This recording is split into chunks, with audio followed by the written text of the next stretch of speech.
Islam promotes injustice to women. Muhammad, peace be upon him, made up rules to suit himself. Polygamy is unfair and outdated. That's the accusation from David Wood and Rashid. But let's pause for a moment. Are these the honest questions of people seeking truth, or just twisted lies crafted to turn you away from Islam by ignoring the context, the reason behind the verse, and the real-life situation of 7th century Arabia? Let's play their clip. Then we'll expose everything using the Quran, authentic history, and logic. Surah 4, verse 3. If you fear that you shall be able to deal justly with the orphans, marry women of your choice, 2 or 3 or 4. But if you fear that you shall not be able to deal justly with them, then only 1 or a captive that your right hands possess. That will be more suitable to prevent you from doing injustice. I have a problem, a big problem with this. I mean, a man like me should not have left Islam because it gives us more privilege than... Yeah, are you crazy? I know.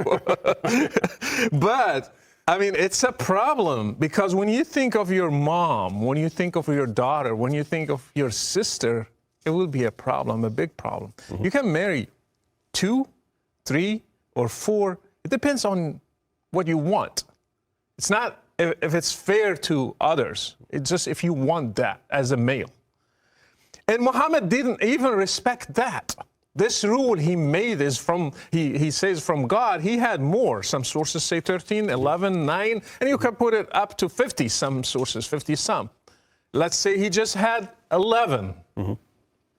This is talking about 4. You had 7 more. Yeah, well, he's the prophet, so he gets special moral privileges. Isn't that interesting? In the Bible, like, people are held to a higher standard, like the apostles and so on. So they're held to a higher standard. Yeah. In Islam, it's just you get whatever, whatever Muhammad wants, he gets. Marrying 4 wives creates a lot of problems in the Muslim world until today. Until today. My dad didn't marry 2 or 3 or 4. He had 1 wife, and many of my uncles and my people I know, they had more than 1 wife. And I have seen so many problems because of that. There is no fairness. There is nothing about fairness among them.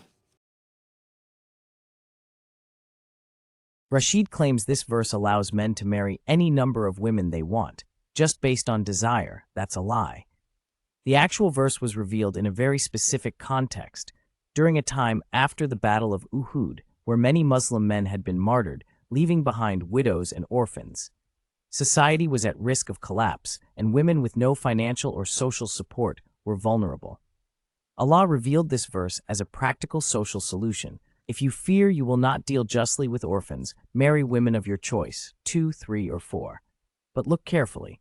But if you fear that you shall not be able to deal justly with them, then marry only 1. This verse limits polygamy. It doesn't command it. It also places strict conditions, only if the man can be absolutely just, financially, emotionally, and in time, which is extremely difficult, as even the Quran says in verse 4:129, you will never be able to be completely just between wives, even if you try your best.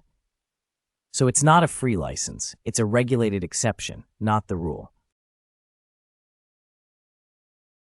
They say, the Prophet made a rule for others, but broke it himself by marrying more than 4 women. Let's get the facts straight. 1. The Prophet, peace be upon him, only had 1 wife, Khadija R.A., for 25 years, despite polygamy being allowed in Arab culture long before Islam. 2. After Khadija's death, his marriages were not based on lust. In fact, most of his wives were older widows, many of them left helpless after their husbands died in battle or due to persecution. 3. His marriages were political, social, and humanitarian in nature, to strengthen tribal alliances like marrying Juwayriya and Safiya, to support widows of companions who had no one left, like Salama and Zainab bint Khuzaymah, to break social taboos, like marrying Zainab bint Josh after she was divorced by Zayd, an adopted son, to correct adoption laws.